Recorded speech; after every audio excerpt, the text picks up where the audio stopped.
कई मायनों में हम सबों के लिए शायद अच्छा ना रहा हो, मैं शायद कह रही हूँ, कईयों के लिए बहुत अच्छा रहा, परंतु क्योंकि हमारे पास गवाही, हमने इतनी गवाहियां 31 जनवरी को सुनी, दिसंबर को सुनी, और हमें मालूम हुआ कि सच में इतनी सारी चीजों के बावजूद भी प्रभु के लोग प्रभु के पंखों तले सुरक्षित पाए गए और हम खुशी के साथ 2021 में प्रवेश हो गए।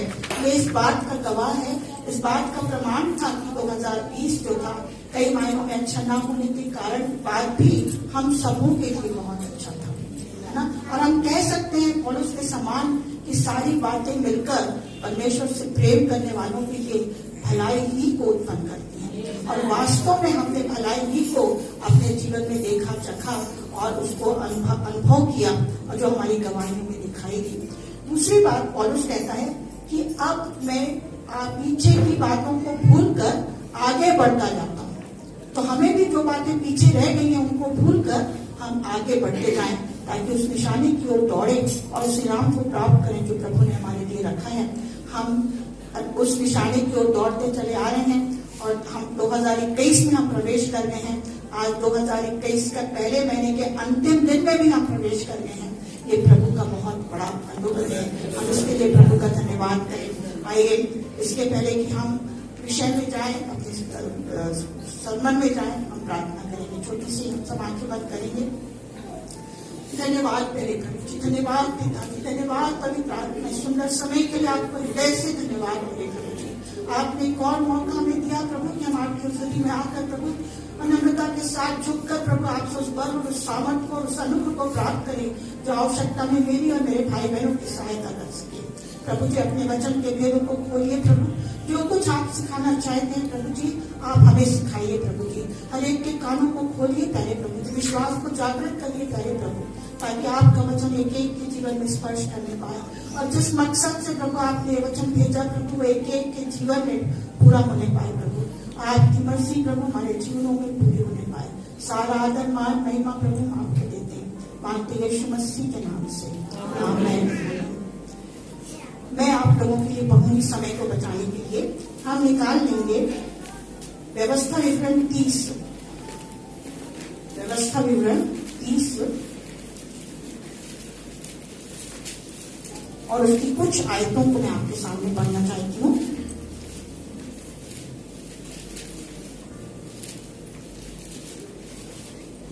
उसकी 15 और 19 को मैं पढ़ूंगी आपके सामने। यूं लिखा है, सुन आज मैं तुझको जीवन और मरण, हानि और लाभ दिखाया है। 19 में लिखा है, मैं आज आकाश और पृथ्वी दोनों को तुम्हारे सामने इस बात की साक्षी बनाता हूँ कि मैंने जीवन और मरण, आशीष और श्राप को तुम्हारे आगे रखा है। इसलिए तू जीवन ही को अपना ले कि तू और तेरा वंश दोनों जीवित रहे। ये परमेश्वर का वचन है। यहोवा परमेश्वर ने मूसा को दिया और मूसा के द्वारा उसने इसराइलियों से यह कहलवाया कि तो इसराइलियों को बता दे कि सुन आज मैंने तुझको जीवन और मरण, हानि और लाभ दिखाया है।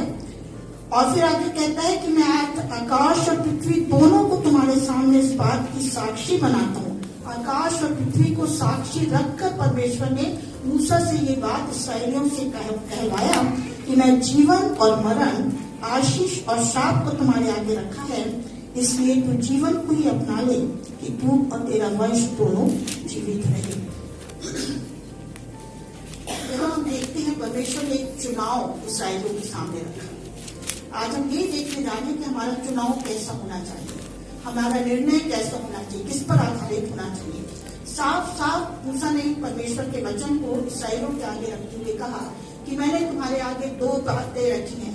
चुनाव हमेशा 2 में होता है, कंपैरिजन हमेशा 2 चीजों में होता है, एक चीज में कंपैरिजन नहीं होता है। तो जहां जहां प्रभु ने 2 चीजें रखी, जैसे उसने कहा कि मैंने तेरे सामने लाभ और हानि, जीवन और मरण, आशीष और श्राप। नए नियम में हम चले जाए तो सकरा मार्ग और चौड़ा मार्ग, ये परमेश्वर ने हमारे सामने रखा है। और परमेश्वर चाहता है कि हम इसमें से चुन लें कि हमें क्या करना है, हम सही निर्णय लें कि हमें किस मार्ग में चलना है, हमें किसको चुनना है। ऐसा परमेश्वर ने इसलिए कहा, परमेश्वर चाहता तो एक आज्ञा दे सकता था कि ये करो, इसको चुनो, इसको चुनो, इसको चुनो, इस मार्ग पे चलो। पर मनुष्य को एक स्वतंत्र इच्छा दी है, एक फ्री विल परमेश्वर ने मनुष्य को दिया। एक रोबोट नहीं बनाया कि सब चीज फीड कर दिया, अब तो मैं ये रोबोट करेगा, न इससे आगे जाएगा न इससे पीछे जाएगा। परंतु परमेश्वर ने मनुष्य को एक इच्छा दिया है, एक स्वेच्छा हमको दिया है, और वो चाहता है कि हम अपनी इच्छा से चुने कि हमें क्या अच्छा है और क्या गलत है, क्या सही और क्या गलत है। परमेश्वर ने अदन की बाड़ी में भी जीवन के वृक्ष को, जीवन भले और बुरे के ज्ञान के वृक्ष को भी वहां पर लगाया। हम कह सकते, कई लोग हमने कहते सुना कि परमेश्वर ने जब मालूम था कि आदम वो ऐसा करेंगे तो परमेश्वर ने वहां पर पेड़ को क्यों लगाया, भले और बुरे के ज्ञान के वृक्ष को वहां पर क्यों लगाया? पर परमेश्वर ने इसलिए लगाया कि परमेश्वर देखना चाहते थे कि ये क्या चुनाव करते हैं, ये अपने जीवन में क्या चुनाव करते हैं। और हमने देखा आदम ने गलत चुनाव किया, हवा ने गलत चुनाव किया। उनके एक गलत चुनाव के कारण पाप जो था वो दुनिया में आया, और उस वो पाप आज तक जनरेशन हजारों पीढ़ियों तक वो पाप क्या होता है, चलता चला आ रहा है। और हम में से बहुत सारे लोग उस पाप से दब के उसके पाप के गलत परिणामों के क्या है, भागीदार हैं। उसके भागीदार हम में से अनेक लोग हैं जिन्होंने पापों की क्षमा नहीं पाई, जिन्होंने यीशु परिमाण नहीं लाया।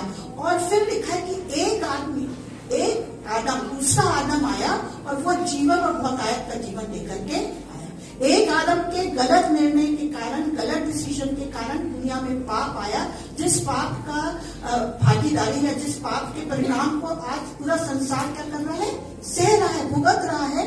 उसी प्रकार ये यीशु मसीह के द्वारा या दूसरे आदम के द्वारा क्या आया, उद्धार दुनिया में आया, जीवन और बहुतायत का जीवन दुनिया में आया। जितने उस यीशु पर ईमान लाते हैं वो क्या होते हैं, बच जाते हैं। अब चुनाव हमारा है कि हम किसको चुनते हैं। यहाँ पर बहुत सफाई के साथ में परमेश्वर पिता कहता है कि मैंने तुम्हारे सामने जीवन और मृत्यु, लाभ और हानि, आशीष और शाप को क्या किया है, रखा है। पर एक इच्छा अपनी परमेश्वर जाहिर करता है कि मैं चाहता है कि तू जीवन ही को चुन ले। कितनी अच्छी बात, परमेश्वर हमसे क्या करता है, प्रेम करता है। वो हमसे नहीं चाहता कि हम नष्ट हो, है ना, और वो हमको अंधकार में रखना नहीं चाहता है। वो हमको एक सलाह देता है, जैसे माता पिता कहते हैं ये है, पर अगर ये चुनोगे तो अच्छा कर, पर मैं तो चाहती हूँ कि तुम ये चुन लो क्योंकि हमको ये अच्छा लगता है, हम चाहते हैं इसमें तुम्हारी भलाई। तो परमेश्वर वही चुनने के लिए कहता है जिसमें हमारी भलाई है। वो कहता है पर मैं चाहता हूँ कि तुम जीवन ही को क्या कर लो, चुन लो। क्यों जीवन को चुन लो? बाइबल कहती है मार्ग, सत्य और जीवन मैं हूँ। यीशु मसीह ने कहा मार्ग, सत्य और जीवन मैं हूँ, बिना मेरे कोई पिता के पास नहीं पहुंच सकता। तो जीवन कौन है? यीशु मसीह। यदि हम यीशु मसीह को चुनते हैं तो हम बहुतायत के जीवन को प्राप्त करते हैं, हम बहुतायत के लाभ को प्राप्त करते हैं, बहुतायत की आशीष को प्राप्त करते हैं। यदि हम जीवन को यानी यीशु मसीह को चुनते हैं। यदि हम जीवन को छोड़ देते हैं, दो ही चीज हो सकती है, या तो हम उसको ग्रहण करेंगे या हम उसे छोड़ देंगे। बीच में कोई तीसरा रास्ता नहीं, कोई पॉज नहीं है, कोई उसमें विराम नहीं। या तो हम जीवन को चुनेंगे या हम मृत्यु को चुनेंगे। आप और निर्णय जो हम ले रहे हैं उसको निर्णय में भी हाँ या नहीं, हाँ हम चुनते हैं, हाँ हम नहीं हम नहीं चुनते। आप सोचें कि हम कभी कभी ऐसा होता है, कोई हमसे पूछता है कि भाई ऐसा कर दो, तो हम उसको साफ फ्लैटली रिफ्यूज करने में हमको थोड़ा सा लगता है कि कैसे हम इसको मना कर दें। तो हम बोलेंगे ठीक है अभी नहीं, बाद में कर देंगे। अभी नहीं बाद में करना, इसका मतलब कि हमने क्या चुना है, नहीं को चुना है, वो भी एक चुनाव है। अभी नहीं, बात की कोई बात नहीं, हाँ हम करेंगे और नहीं हम नहीं करेंगे। जो टालने वाली बात होती है वो भी हमारा चुनाव रहता है, जो गलत डिसीजन होता है, और उसका परिणाम भी हमको क्या करना पड़ता है, भुगतना पड़ता है। हर डिसीजन का एक क्या होता है, परिणाम होता है। सही डिसीजन हम करेंगे, सही निर्णय करेंगे तो हम सही परिणाम पाएंगे, गलत निर्णय करेंगे तो हम गलत परिणाम पाएंगे। यदि हम सही को छोड़ करके हम बीच में अटकाना चाहते हैं तो भी हम गलत परिणाम के भागीदार हो जाए। हम बच नहीं सकते क्योंकि हर निर्णय का एक क्या होता है, प्रतिफल होता है। आदम ने पाप किया, आदम ने गलत निर्णय किया और उसके भागीदार हम सब, आज सारी दुनिया पाप के क्या है, भागीदार है। पाप में दुनिया फंसी हुई है। उस पाप से निकालने के लिए यीशु मसीह को कितनी बड़ी मशक्कत करनी पड़ी। स्वर्ग को छोड़कर पृथ्वी पर आना पड़ा और दुखों को सहना पड़ा, पीड़ाओं को सहना पड़ा, मनुष्य को धारण करना पड़ा, दास का रूप धारण करना पड़ा, क्रूस पर अपने प्राण को दे देना पड़ा। तब जाकर उस लहू से उसने हमको खरीद करके क्या बनाया, उस पाप से हमको अलग। और वो भी सब नहीं, जो उस पर विश्वास करते वही इस चीज इसको इसका लाभ प्राप्त कर सकते हैं। तो मैं ये बताना चाहती हूँ कि बाइबल हमें सिखाती है कि हमारा निर्णय, हमारा चुनाव जैसे हमेशा कैसा होना चाहिए, सही होना चाहिए। और सही चुनाव हमारा कब हो सकता है? यदि हम सही नहीं चुनाएंगे तो उसके विपरीत हम किसको प्राप्त करेंगे? हमारा श्राप के भागीदार हो जाएंगे, हम हानि के भागीदार हो जाएंगे और हम मृत्यु के भागीदार हो जाएंगे। यदि सही चुनाव करेंगे, यदि जीवन को चुनेंगे, यीशु मसीह को चुनेंगे, तो हम क्या पाएंगे? आशीष को पाएंगे, हम लाभ को पाएंगे और हम जीवन को, बहुतायत जीवन नहीं, बहुतायत के जीवन को पाएंगे। क्योंकि हमारा प्रभु बहुतायत से सारी चीजें बहुतायत से देता है। बहुतायत का जीवन देता है, बहुतायत का आनंद देता है, बहुतायत की सामर्थ्य देता है। 5 रोटी 2 मछली से बहुतायत से खिलाया, बहुतायत से बच भी गया। ऐसा हमारा परमेश्वर है, तो वो बहुतायत का जीवन हमको देता है। ठीक है, तो हम कैसे उसको प्राप्त कर सकते हैं? और लिखा है कि ऐसा करने से तू और तेरा वंश, आगे और भी लिखा है कि तू और तेरा वंश दोनों जीवित रहे। यदि हमारा चुनाव सही रहता है तो उसका प्रभाव हम पर, हमारी संतान पर, हमारे वंश पर और आने वाली पीढ़ियों पर भी उसका क्या पड़ता है? प्रभाव पड़ता है। हम अकेले नहीं भोगेंगे। यदि हमारा चुनाव सही रहेगा तो उसका लाभ, यदि हम भोगेंगे तो उसका लाभ हमारी संतानों का, आने वाली जनरेशन को उसका लाभ मिलेगा। यदि हमारा चुनाव गलत होगा तो उसके गलत बात का परिणाम जो होगा उसको भी हमारी आने वाली पीढ़ी दर पीढ़ी क्या करेगी? भोगेगी।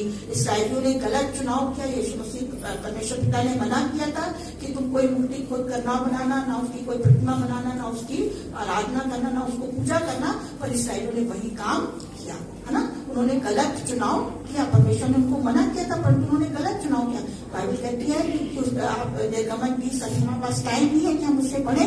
निर्गमन, आप सब उस बात को जानते हैं कि निर्गमन 20 उसकी 2-3 आयत में लिखा है कि परमेश्वर ने उनके इस बात का परिणाम, इस बात का रिजल्ट जो था उसके आने वाली पीढ़ियों पर उसका रिजल्ट देखने को मिला। उसने कहा कि मैं इसका परिणाम तुम्हारे बेटे, बेटों, पोती पर पोतों पर भी क्या करूंगा? इस बात का जो रिजल्ट होगा, इसका जो गलत परिणाम जो होगा, इसका जो भुगतान होगा, इसकी जो कीमत जो है वो तुम्हारे बेटे, पोतों, पोतों सबको मैं क्या करूंगा? और परमेश्वर ने ऐसा किया। आज तक इसराइली जो है वो क्या है? बंधन में है। आज तक उनका छुटकारा होने नहीं आया है। आज तक इसराइली जो है वो क्या है? उस गुलामी में जो है वो पड़े हुए हैं। जैसी स्वतंत्रता उनको होना चाहिए वो स्वतंत्रता उनके पास में, जितनी स्वतंत्रता हमारे पास में, जिस तरीके से हम यीशु मसीह को जान रहे हैं, उनके पास बुद्धि, आज उनके पास दुनिया का सबसे बड़ा ज्ञान उनके पास है, परंतु यीशु मसीह को उस ज्ञान से नहीं जानते, उस तरीके से नहीं जान पा रहे जिससे मैं और आप जानते हैं। और सबसे बड़ी कमी आज उनमें यही है। तो परमेश्वर ने कहा, जो जैसा परमेश्वर ने कहा परमेश्वर ने किया। उसके आगे लिखा है कि जो सही चुनाव करता है तो हजारों पीढ़ी तक, यहाँ तो 4 पीढ़ी की बात कही थी कि अगर गलत चुनाव करोगे, यदि मूर्ति पूजा करोगे तो मैं उसका दंड जो है तुम्हारे पोतों पर पोतों को भी दूंगा। परंतु यदि तुम सही चुनाव करोगे तो उनका 1000 पीढ़ी तक करुणा करता हूँ। इतना महान परमेश्वर 1000 पीढ़ी तक करुणा करने की वायदा उसने हमसे किया। ठीक है ना। दंड तो थोड़ा सा बता रहा है परंतु जो करुणा है वो कहता 1000 पीढ़ी तक करुणा। तो आज हम देखें कि हमारा डिसीजन क्या होना चाहिए, हमारे जीवन में हमें किस स्थान पे खड़े होकर के और हम अपने किस प्रकार से अपना चुनाव करें कि हमारी पीढ़ी दर पीढ़ी क्या हो जाए? आशीषित हो जाए। फिर हमारे जो डिसीजन होना जो होता है, हमारे डिसीजन पर हमारा भविष्य जो है वो निर्भर करता है। हमारा जीवन जो है वो निर्णयों पर चलता है। हम हर दिन निर्णय लेते हैं, कब उठना, कब खाना, क्या पीना, कब सोना, ये सब निर्णय हम हर दिन लेते हैं। पर वो निर्णय मतलब बार बार लेते रहने के कारण वो हमारी आदत सी बन जाती है। पर कुछ निर्णयों पर हमें ध्यान देना पड़ता है कि हम कौन सी नौकरी करेंगे, है ना, क्या जाएंगे, किस बिजनेस को हम चुनेंगे। तो हमें थोड़ा सा बैठ करके सोच विचार करके लोगों से सलाह मशवरा करके हम क्या करते हैं, इस काम को करते हैं कि हमसे गलती ना हो जाए, नुकसान ना हो जाए। पर कुछ निर्णय ऐसे थे जिसको हम बदल नहीं सकते।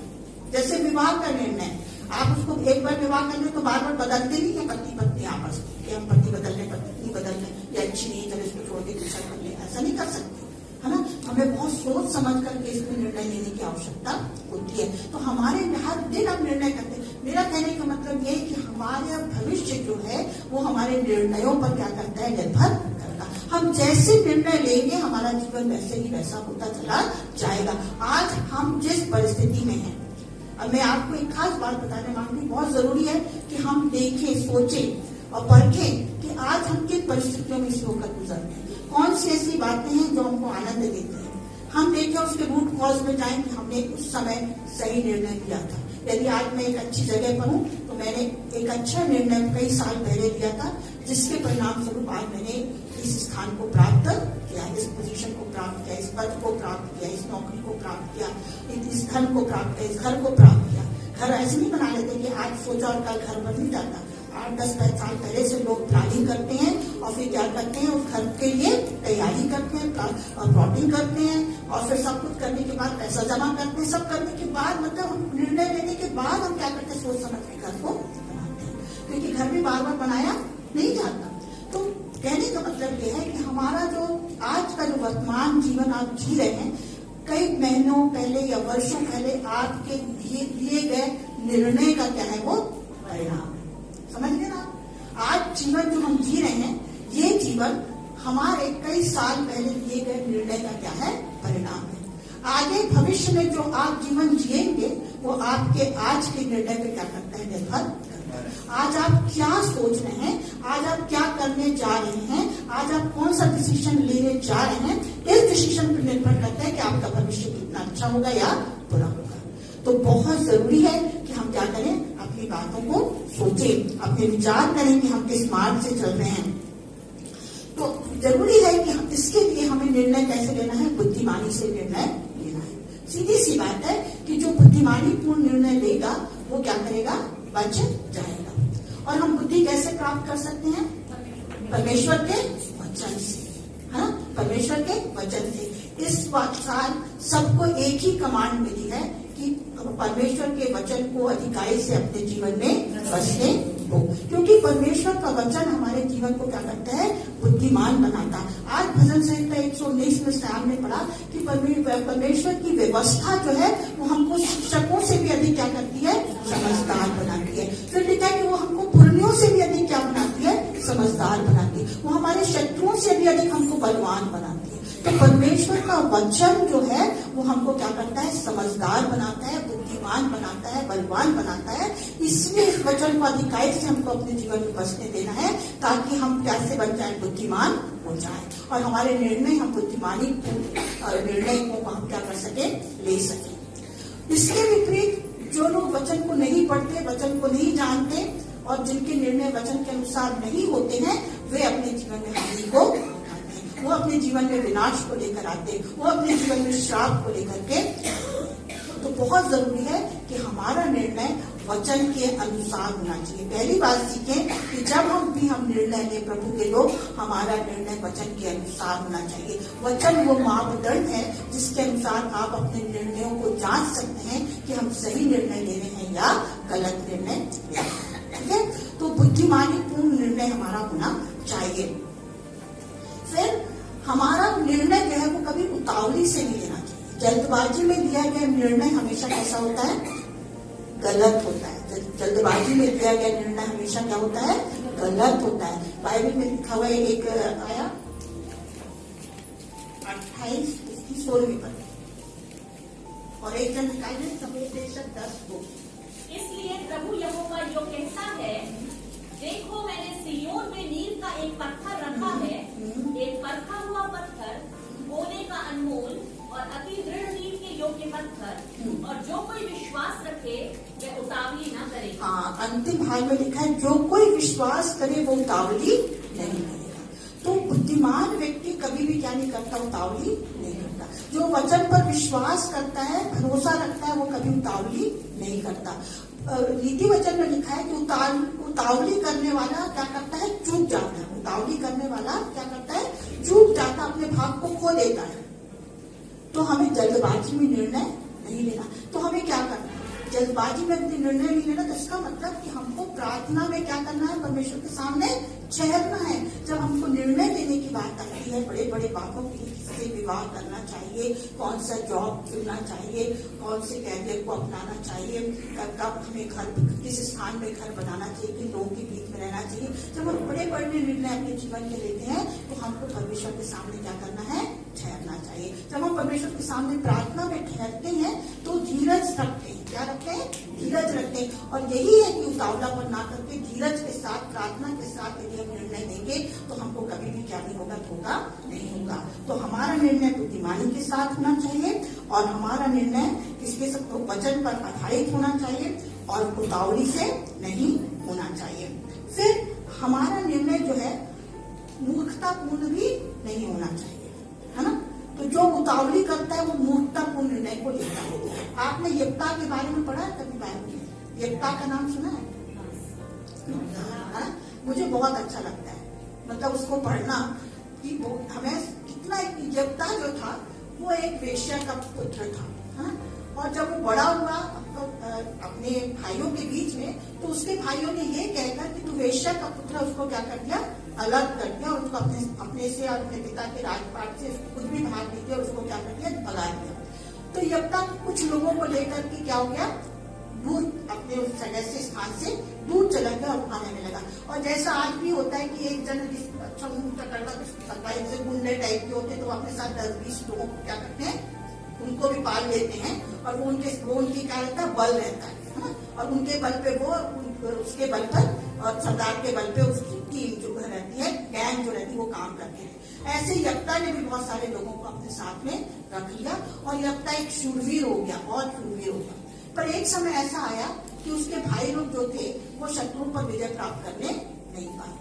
तब उनको यिप्ता की याद आई। तेरे वो बहुत, उसका नाम सुना होगा उन्होंने कि बहुत शूरवीर है और वो कभी हारता नहीं है किसी से। उसके पास जो लोग हैं वो भी बहुत बलवान है, शूरवीर लोग हैं, योद्धा लोग हैं। तो उसके भाई लोग, उसके सारे लोग उसके पास आए और उससे कहने लगे कि तू हमारा प्रधान बन जा। उसने कहा कि नहीं भाई, ऐसा नहीं होगा, हमने प्रधान बनेंगे, तुम लोगों ने तो मुझे एक समय भगा दिया था। उनसे बोले कि नहीं, अगर तू हमको इससे विजय दिला देगा तो हम तुमको क्या करेंगे, अपना प्रधान बना देंगे। और ऐसा मना कर वे लोग यिप्ता को ले जाते हैं।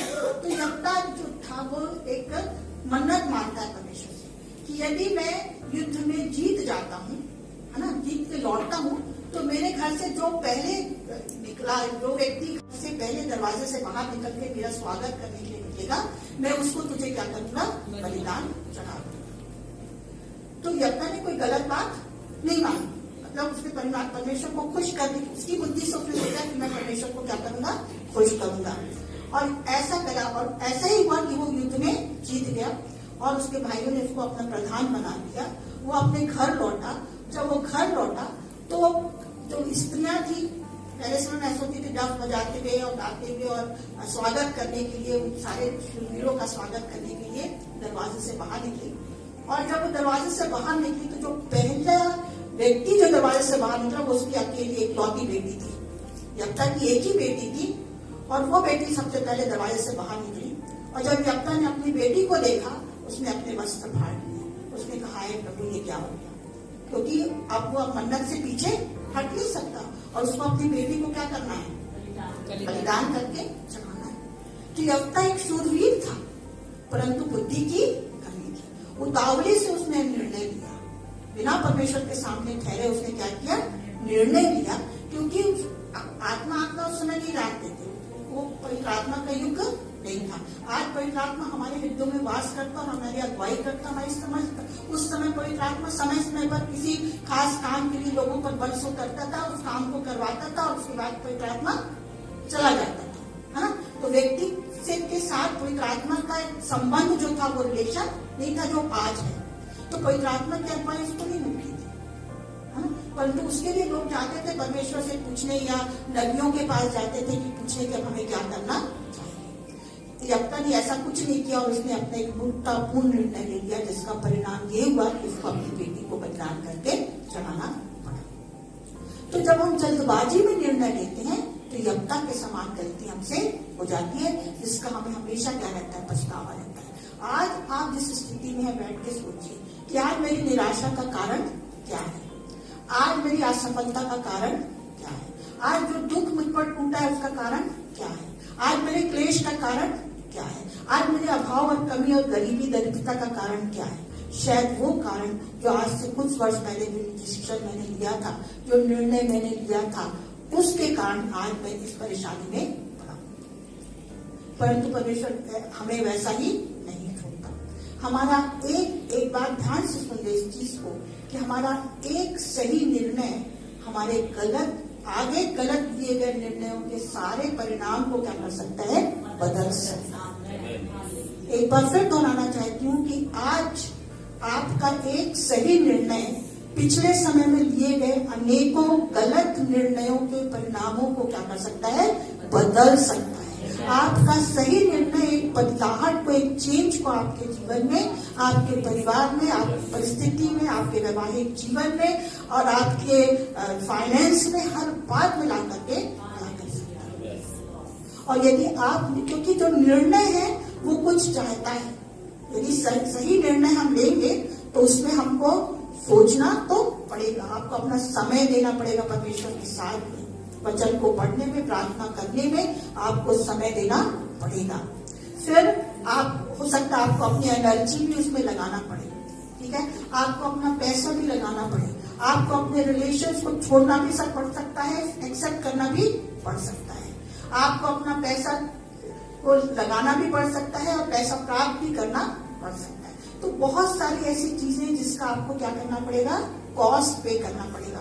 उसके लिए हमको एक कीमत पे करना, बिना कीमत चुकाए हम सही निर्णय के परिणामों को प्राप्त नहीं कर सकते। सही निर्णय लेने के लिए कीमत चुकानी पड़ती है। हो सकता है वो हमको आज अच्छी नहीं लगे कि नहीं ऐसा हम नहीं कर सकते, परंतु यदि आप सही निर्णय लेकर पिछली सारी बातों के गलत परिणामों को बदलना चाहते हैं तो आज आपको कुछ सेक्रीफाइस करना होगा।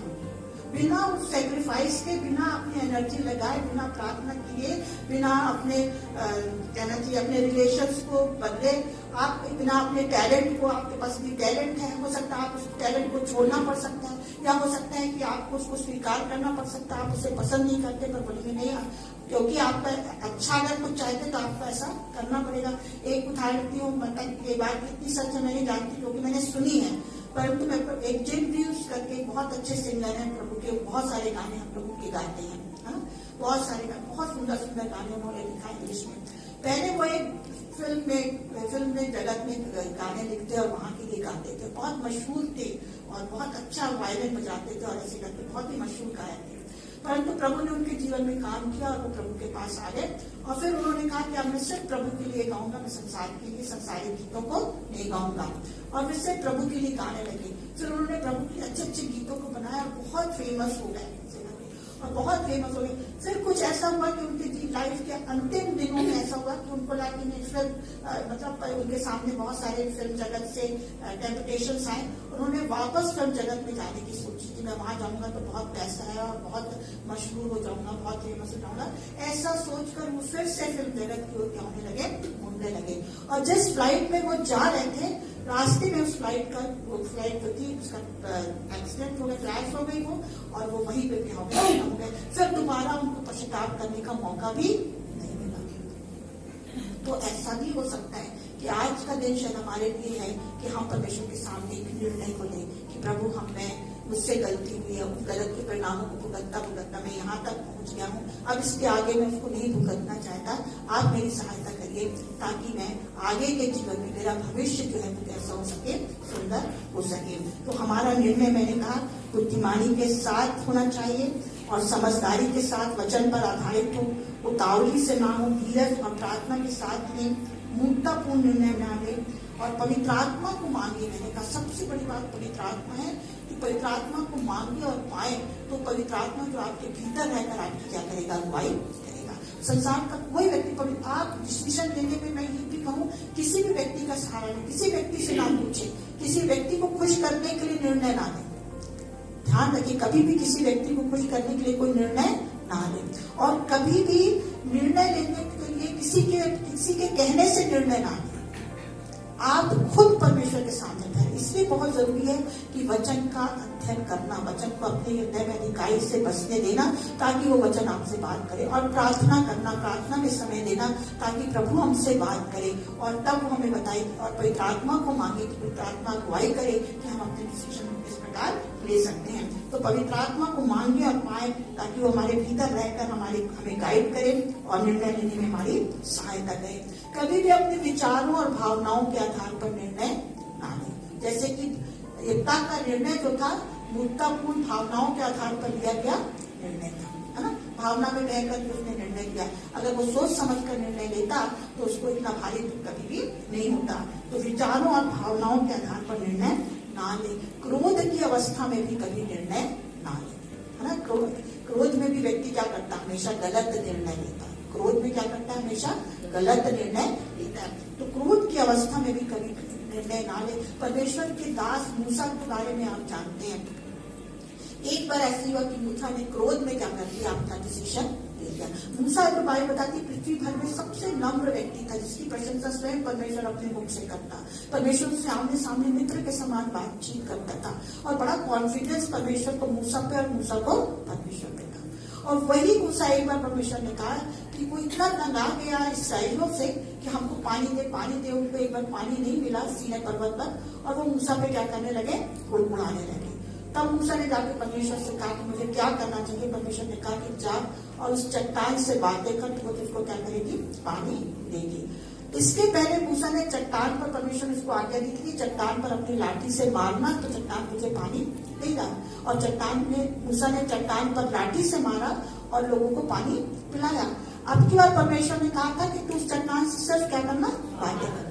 मूसा को शायद ऐसा लगा कि परमेश्वर भूल गया, उस बार तो लाठी मारने से पानी दिया था, इस बार बोलने के लिए कह रहा है। शायद परमेश्वर भूल गया है, शायद परमेश्वर से गलती होगी और मैं सुधार देता हूँ, परमेश्वर की सहायता मैं कर देता हूँ। तो शायद परमेश्वर की सहायता करने के लिए, या परमेश्वर की बात में सुधार लाने के लिए, या क्रोध में शायद उसने परमेश्वर की बात पूरी सुना नहीं करती। ऐसा भी हो सकता है कि लोग उसको कुड़कुड़ा रहे, बड़बड़ा रहे, पथरवाह करना चाह रहे हैं, और बड़ी हड़बड़ाहट में, उतावले पर में जाकर के उसने क्या किया, उसने परमेश्वर ने तो उससे बात करने को कहा था, और उसने परमेश्वर उस पर क्या किया, लाठी से प्रहार किया।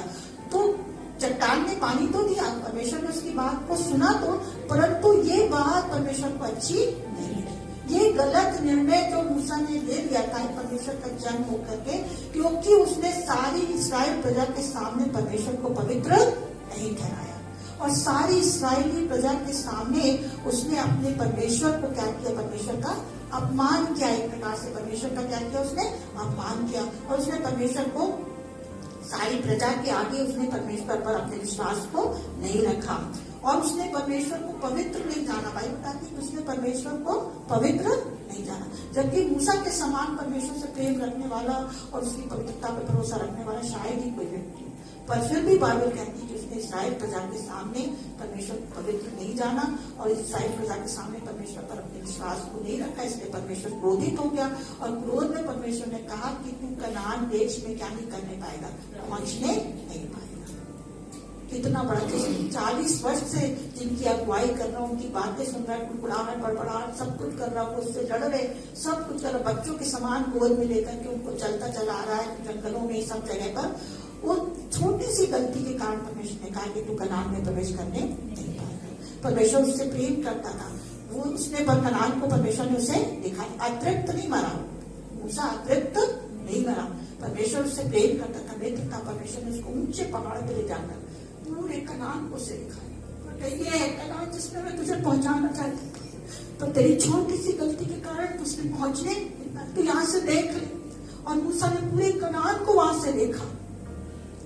मूसा की आप फीलिंग को सोचिए, परमेश्वर की फीलिंग्स को सोचिए कि अपने परम मित्र को जिससे वो इतना चाहता था, जिससे उसने इतने साल उसने निकाल के ले आया, उसको परमेश्वर कह रहा है कि तू देख ले, अब तू वहां पहुंचने नहीं पाएगा। सोचिए हम और आप कहाँ हैं, हम और आप कहाँ हैं, कहाँ लगते हैं। बहुत जरूरी है कि हम अपने निर्णयों को परमेश्वर के वचन के अनुसार करें, हम अपने निर्णयों से परमेश्वर को प्रसन्न करें। हमारे जीवन के द्वारा, हमारी बात के द्वारा, हमारे निर्णय के द्वारा हमारा परमेश्वर कभी भी अपवित्र ना जाना जाए। हमारे निर्णयों के कारण हमारा परमेश्वर कभी भी ऐसा ना लगे कि हम उसका अपमान कर रहे हैं। हमें अपने निर्णयों के द्वारा अपने परमेश्वर की इच्छा दिखाना है, ताकि वो सारी आशीषें जो उसने हमारे लिए रखी हैं, हाँ और आमीन के साथ हमें से हर एक की जीवन में पूरी होने पाए।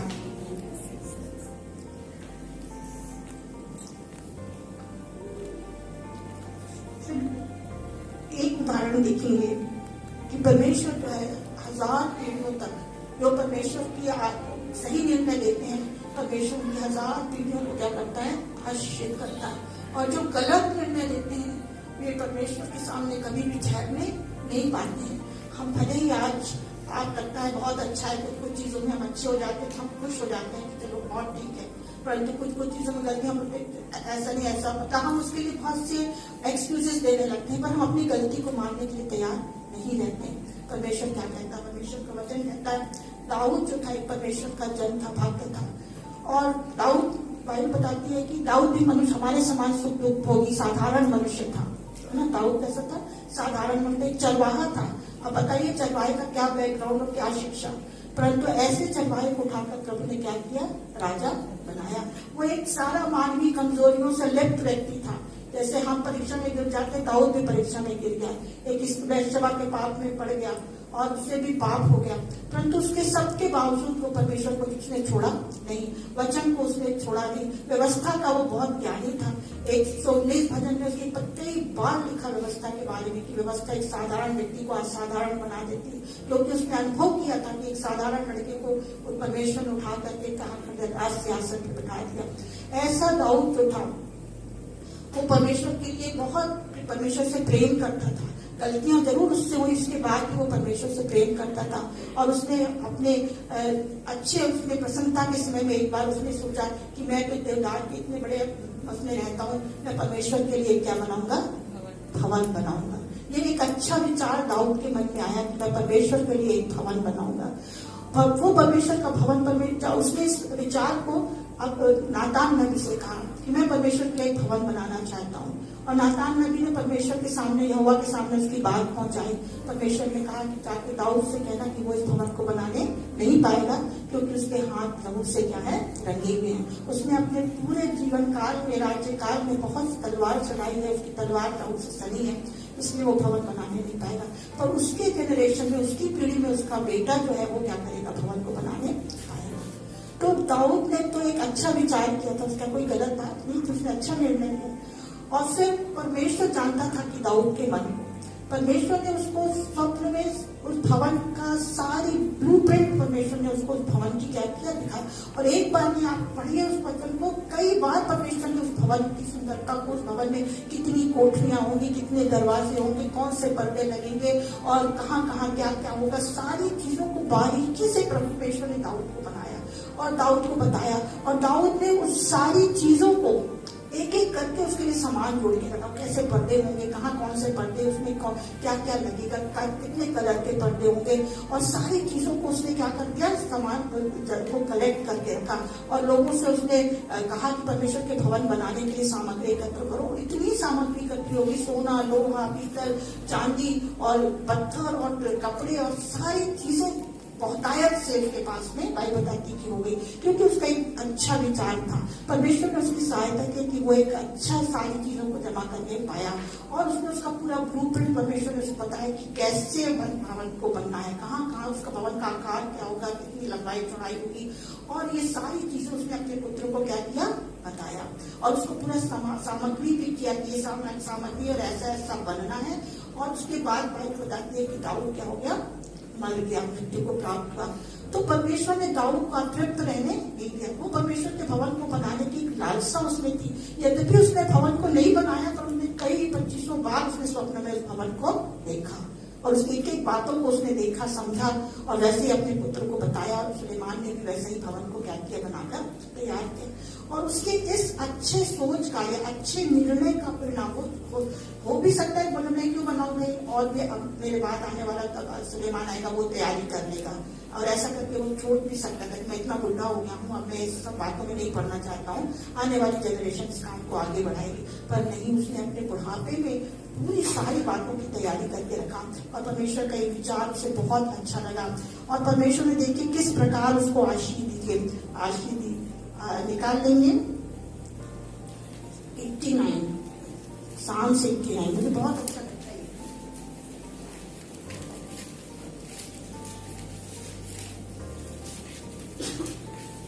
भजन संहिता 89 उसमें ऐसा लिखा है,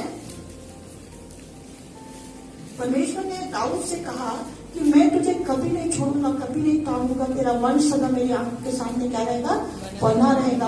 और उसने ये भी कहा कि यदि तेरे वंश के लोग क्या करें, मुझे छोड़ दे, मेरी आज्ञाओं का उल्लंघन करें, तो मैं उनको ताड़ना देकर मैं उनको सही राह पर ले आऊंगा, परंतु अपनी करुणा को उन पर से कभी नहीं हटाऊंगा। मतलब 1000 पीढ़ियों तक के आशीर्वाद परमेश्वर ने दाऊद को दिया। कितना तृप्त होकर दाऊद गया होगा कि मैं रहूं या ना रहूं, मेरे बाद मेरे आने वाली पीढ़ी 1000 पीढ़ी तक परमेश्वर अपनी करुणा को क्या करेगा, बनाए रखेगा। यहाँ यही लिखा है मैं अपनी करुणा 28 पद से, मैं अपनी करुणा उस पर सदा बनाए रखूंगा और मेरी बादशाह उसके लिए अटल रहेगी। मैं उसके वंश को सदा बनाए रखूंगा और उसकी राजगद्दी स्वर्ग के समान सर्वदा बनी रहेगी।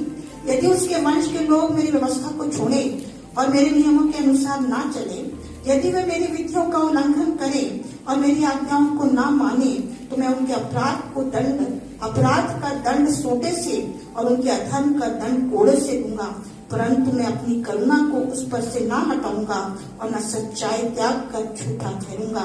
मैं अपनी वाचा ना तोड़ूंगा और जो मेरे मुंह से निकल चुका है उसे ना बदलूंगा। एक बार मैं अपनी पवित्रता की शपथ खा चुका हूँ, मैं दाऊद को कभी धोखा न दूंगा।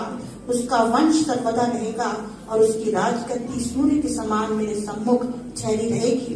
वह चंद्रमा के समान और आकाश मंडल के विश्वासयोग्य साक्षी के समान सदा बना रहेगा। आपने आशीष के वचनों को सुना, तो दाऊद के लिए परमेश्वर ने कहा और परमेश्वर ने दाऊद को आशीष किया।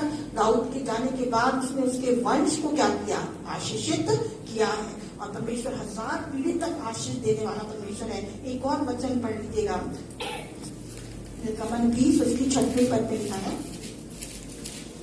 और जो मुझसे प्रेम रखते और मेरी आज्ञाओं को मानते हैं उन हजारों पर मैं करुणा किया करता हूँ। और ये चीज बहुत और व्यवस्था विवरण 7 में, थैंक यू। लिखा है, इसलिए जान रख के तेरा परमेश्वर यहोवा ही परमेश्वर है। वह विश्वास योग्य ईश्वर है, जो उससे प्रेम रखते और उसकी आज्ञाएं मानते हैं। उनके साथ वह 1000 पीढ़ी तक अपनी वाचा का पालन करता और उन पर करुणा करता रहता है। क्या ये बात आनंदित करने वाली नहीं है? क्या ये बात उत्तेजित करने वाली नहीं है कि परमेश्वर ना केवल हमारे वंश को, ना हमारे बेटे को, पोतों को, पर 1000 पीढ़ी तक क्या करता है, आशीष को देगा। 1000 पीढ़ी के लिए उसने आशीष रखी है, पर शर्त एक ही है कि हमारा आज का निर्णय कैसा होना चाहिए, सही होना चाहिए। आज जो हम निर्णय लें वो कैसा हो, सही हो। तो हम सही निर्णय यदि अपने जीवन में लेंगे, वचन के अनुसार, प्रार्थना के साथ, जल्दबाजी में निर्णय नहीं लेंगे, हमारा निर्णय वचन के आधार पर होगा, तो हम कभी भी धोखा नहीं खाएंगे। हम परमेश्वर की आशीष के क्या हो जाएंगे, वारिस हो जाएंगे। उसमें ये वचन झूठा नहीं है, परमेश्वर का वचन झूठा नहीं है, परमेश्वर की बातें झूठी नहीं है। उसे लिखा जो बात एक बार वो कह चुका वो उसको कभी बदलता नहीं है। परमेश्वर का वचन सिय्योन पर्वत के समान क्या है, अटल है। बाइबल बताती है टलने वाला नहीं है। सिर्फ जरूरत इस बात की कि हम इस वचन के अनुसार चलें, इस वचन के अनुसार हम करें, तो परमेश्वर क्या करेगा, आशीष देगा। एक और व्यक्ति है, मैं एक बात और बता के खत्म करना चाहूंगी। एक और व्यक्ति जिसने अपने जीवन में गलत निर्णय लिया, लूत के बारे में आप जाने 13 से लेकर 13, उसके बाद 18 और 19 में आपको लूत के बारे में मिलेगा, है ना। लूत ने अपने जीवन में क्या किया, एक गलत निर्णय लिया। लूत अब्राहम का क्या था, भतीजा था। अब्राहम के साथ वो लूत अपना घर छोड़ करके वो निकल चुका था। जो आशीष अब्राहम की थी वो आशीष लूत को भी परमेश्वर ने दिया। परमेश्वर के दास के साथ, परमेश्वर के जन के साथ रहने के कारण लूत ने भी वही आशीष प्राप्त की जो परमेश्वर ने किसको दिया था, अब्राहम को दिया था। फिर एक बार ऐसा समय आया कि अब्राहम के भी जानवर बहुत बढ़ गए और लूत के भी जानवर बहुत क्या हो गए, बढ़ गए। अब उनके चरवाहों में लड़ाई होने लगी, घास के लिए, चारे के लिए, पानी के लिए।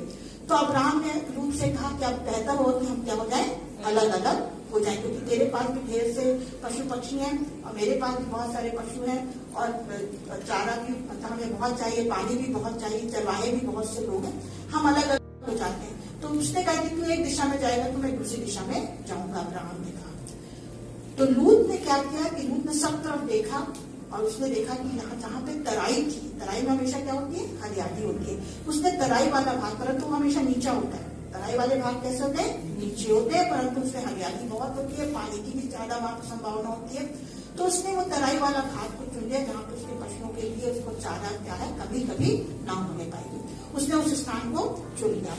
तो पहली बात की उसने कहाँ पे चुना, तराई वाला भाग, निचले भाग में वो चला गया। अभी तो आप अब्राहम के साथ ऊंचे ऊंचे स्थानों में रहना है, अब अपने आप उसका चुनाव क्या हो गया, नीचे के स्थान में चला गया, तराई वाले में चुन लिया।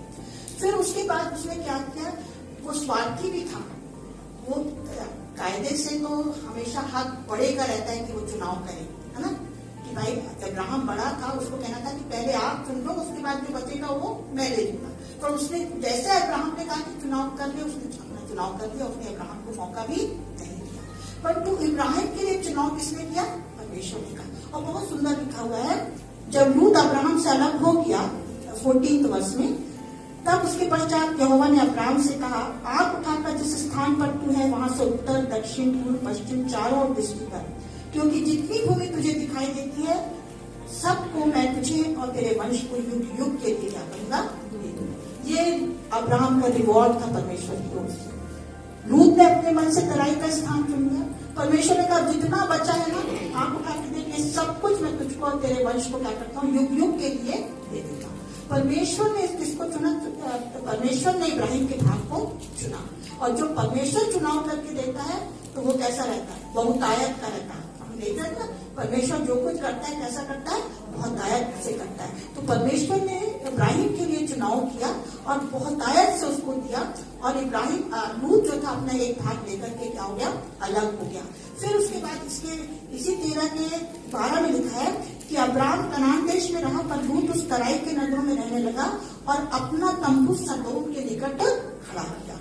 अब दूसरी गलती क्या किया, डिसीजन क्या लिया, सदोम के निकट खड़ा किया। सदोम जो है बहुत पाप से भरा हुआ है, आगे बताती है बाइबल, इसमें लिखा हुआ आप पढ़ना कि सदोम जो था पाप में क्या था, अग्रणी था, आगे रहने वाला नगर था। सदोम अमोरा में बहुत पाप था, है ना, और ऐसे पाप के शहर में उसके गांव के सदोम के निकट उसने अपने डेरे को खड़ा किया, है ना। और फिर 14 की 12वीं पद में लिखा है, और अब्राम का भतीजा लूत जो सदोम में रहता था उसको भी धन समेत वे लेकर चले गए। अब पहले तो सदोम में बाहर रह रहा है, सदोम के निकट डेरा खड़ा किया, अब सदोम में आ गया। कब सदोम में आ गया ये भी नहीं पता। फिर गलत निर्णय लिया, सदोम के भीतर रहने लगा, और जब सदोम के भीतर रहने लगा तो शत्रुओं ने उस पर हमला किया और क्या किया, लूत सहित सदोम के बहुत सारे लोगों को बंधुआई बना करके ले गए। उन बंधुआई के साथ में लूत भी क्या हो गया, चला गया। फिर अब्राहम को बीच बचाव करना पड़ा और वो बचा करके लूत को वापस लेकर के आया। तो उसने गलत चुनाव किया, फिर सदोम के निकट था, फिर सदोम में रहने लगा, परेशानी उठाने लगा, फिर सदोम में रहने लगा। अब सदोम में रहते रहते क्या कर रहा है कि वहां का पाप इतना बढ़ गया कि परमेश्वर ने कहा कि मैं सदोम को क्या कर दूंगा, नष्ट कर दूंगा। इब्राहिम ने परमेश्वर से विनती की कि यदि अगर 10 भी वहां पे प्रभु के लोग रहते, वो पीठ करता है कि अगर 50, 45, 40, 10, उसने कहा तब भी, उसने कहा 10 भी अगर मुझे वहां पे मिल जाएंगे तो मैं वहां पर क्या करूंगा, उसको देश को नाश नहीं करूंगा। पर वहां 10 भी धर्मी लोग नहीं मिले और परमेश्वर ने अपने निर्णय को बनाए रखा और परमेश्वर ने सदोम अमोरा को नाश करने की क्या कर ली, मन को बना लिया। और जब परमेश्वर ने सदोम और अमोरा को देखते ही नाश किया परमेश्वर ने, तो लूत को वहां स्वर्गदूत गए और लूत को बोले कि चलो तुम बाहर निकलो। परमेश्वर इस देश को क्या करना मांगता है, नाश करना मांगता है, इस नगर को नाश कर रहा है। परमेश्वर उसको कह रहा है बाहर निकलो। अब देखिए इसमें लूत क्या करता है, 19वीं पद में, 19 अध्याय में आता है। अब 19 अध्याय में देखो, उसने अब अपनी बेटियों का भी रिश्ता वहां पे कर दिया। पाप की नगरी में रह रहा है ना, और गलत निर्णय करके पाप की नगरी में आ गया है। अपनी बेटियों के लिए दामाद भी उसने क्या कर लिए हैं, चुन लिए हैं। अब जब वहां से निकलने की बात आती है 19 की 15, जब पौ फटने लगी तब दूतों ने लूत से जल्दी करने को कहा। इसका मतलब दूत क्या कर रहा है? विलंब कर रहा है। दूत कह रहे हैं कि जल्दी कर, परमेश्वर इसको नाश करने वाला है, परमेश्वर गंधक और आग से इसको नष्ट करेगा, जल्दी कर। और दूत क्या कर रहा है? धीरे धीरे कर रहा है, जल्दी नहीं कर रहा है, उसको कोई हड़बड़ी नहीं है वहां से जाने की। मतलब उसका इतना सब कुछ जमा है, वो सोच रहा है कैसे सबको छोड़ के मैं यहाँ से निकलूं। और दूत क्या कर रहा है? वहां पे विलंब कर रहा है। इसी की 16वीं पद में लिखा है, पर वह विलंब करता रहा, इस पर उन पुरुषों ने उसका और उसकी पत्नी और दोनों बेटियों के हाथ पकड़े, क्योंकि यहोवा की दया उस पर थी। और किस पर थी? किसके कारण थी? अब्राहम के कारण। अब्राहम बार बार उसके लिए क्या करता है? परमेश्वर से विनती करता है। और परमेश्वर ने अब्राहम की सुनकर के लूत के विलंब करने के बाद भी, उसे पाप की नगरी में रहने के बाद भी हाथ पकड़ कर घसीट कर वो उसको वहां से सदोम और अमोरा से उसको उसकी पत्नी बेटियों को क्या करते हैं? वो लोग बाहर निकालते हैं। हम भी किसी न किसी की प्रार्थनाओं के बल पर क्या है? बचे हुए हैं। यदि आज हम बचे हुए हैं, यदि आज हम प्रभु में पाए जाते हैं, हमारे पीछे किसी न किसी की प्रार्थना है। लूत बार बार धर्मी तो था, परंतु धर्मी की बात भी गलत निर्णय लेने के कारण उसकी नींव कैसी होती जा रही थी? खोखली होती जा रही थी। उसके लिए ऐसे व्यक्ति की जरूरत थी कि उसके लिए क्या करे? प्रार्थना करे। और हम देखते हैं इब्राहिम उसके लिए लगातार प्रार्थना करता रहा। हम भी कैसे हैं? गलत निर्णयों के कारण यदि हमारी भी नींव कमजोर हो गई है, हमें भी ऐसे व्यक्ति की जरूरत है जो हमारे लिए प्रार्थना करे, ताकि हम उससे क्या हो सके? उबर सके, उस परिस्थितियों से हम उबर सके। अब्राहम लगातार लूत के लिए प्रार्थना करता रहा, और लूत क्या हो गया? किसी प्रकार से सदोम अमोरा के लोगों के साथ वो नष्ट नहीं हुआ, परंतु वो बाहर आ गया। अब बाहर आया तो हम जानते हैं कि लूत की बीवी ने क्या किया? पीछे पलट के देखा, जिसकी आज्ञा दूतों ने उसको दी थी कि पीछे पलट कर देखना नहीं, पर वो देखी, इसलिए वो नमक का खंबा बन गई। अब उसको वहां लोग रुक नहीं सकते थे, उनको आगे जाना था। दूध फिर घसीटता हुआ उनको क्या ले गया? बाहर दूर ले गया, बहुत दूर तक ले गया लूत और उसकी दोनों बेटियों को। अब लूत और उसकी बेटियां एक गुफा में क्या उनकी शरण देती है, वहां पर रहती है। अब उनकी लड़कियों ने सोचा कि हमारे ऐसे यहाँ पे रहते हुए कितने दिन हो गए हैं, और हमारे तो पिता का वंश ही क्या हो गया है? खत्म हो गया। हमारे पिता के पास तो कोई वंश है ही नहीं, तो अब हम क्या करें? और उन्होंने सलाह किया, और उन्होंने कहा कि हम अपने पिता को दाख मधु पिलाएंगे, और एक बारी बारी से हम अपने पिता के साथ सोएंगे, और जो संतान उत्पन्न होगी वो संतान हमारे पिता के वंश को क्या करेगी? आगे बढ़ाएगी। ये विचार उनके मन में आया कैसे? लड़कियों के मन में ये विचार आया कैसे? इसलिए क्योंकि वो ऐसे ही वातावरण में पली थी। लूत ने अपनी बेटियों को कैसा वातावरण दिया था? सदोम नगर जैसा वातावरण। गंदे लोगों के बीच में रहते थे, व्यभिचारी लोगों के बीच में रहते थे, पाप के वातावरण में वो लड़कियां पड़ी थी। उनकी सोच भी वैसे ही हो गई थी। उनकी सोच भी कैसे हो गई थी? उनको उसमें कोई पाप नहीं आना था। कितने आसानी से वो इस डिसीजन को, गलत निर्णय को ले नहीं पाई। और उन्होंने गलत निर्णय के कारण क्या हुआ कि जो संतानें उससे उत्पन्न हुई, वह पुत्री सदोम और अमोरा, लूत की लड़कियों से जो संतानें उत्पन्न हुई, वो उन्होंने एक का नाम मोआब और दूसरे का नाम बेनम्मी रखा, जिससे अमोन वंश चलता है। एक का मोआब से मोआबी वंश चलता है, एक से बेनम्मी से अमोनी वंश चलता है।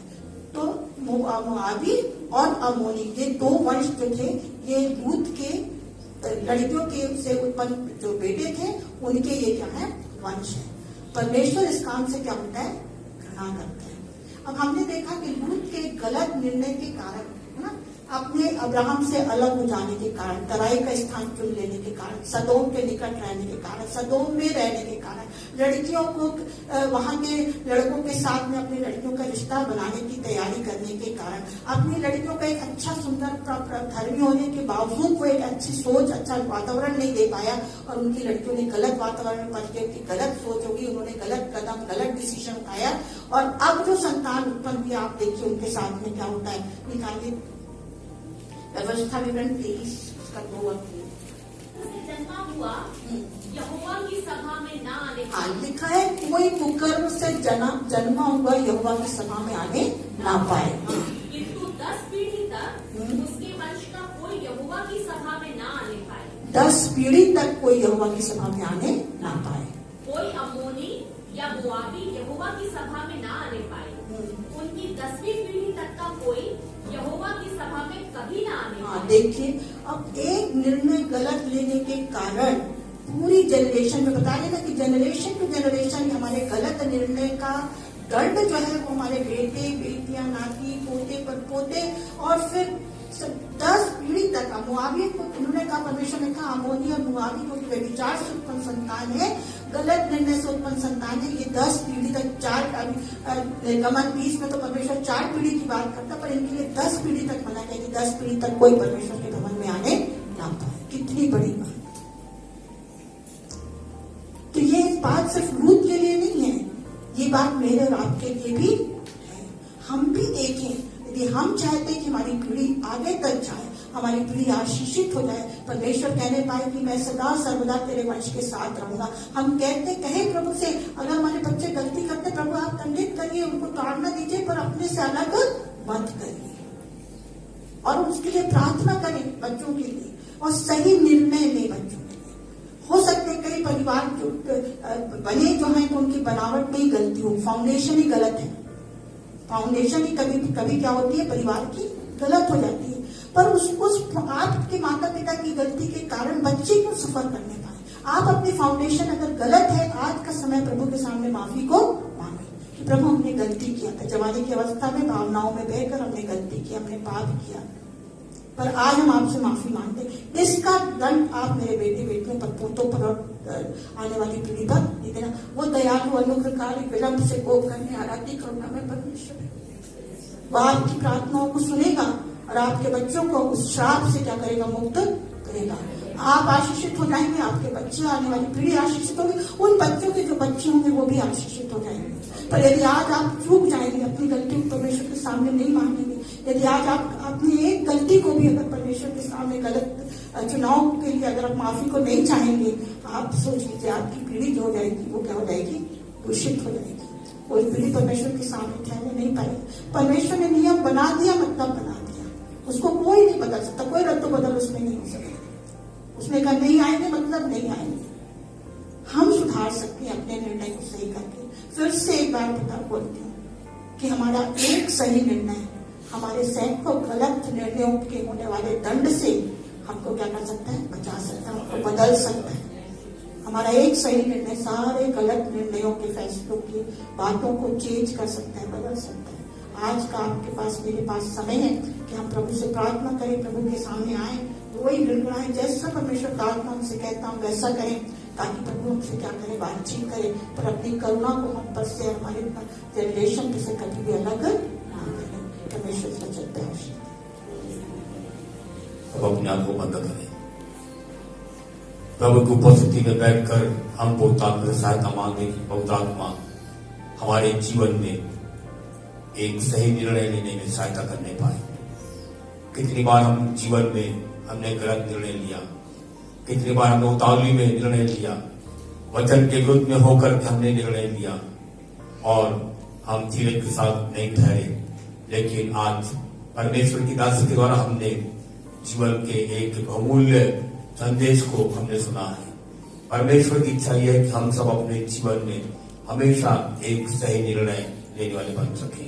परमेश्वर ने चुनाव का एक अवसर आज एक बार फिर हमारे जीवन में दिया है। इसलिए आइए हम पवित्रात्मा की सहायता से हम एक सही निर्णय लेने वाले बन जाए।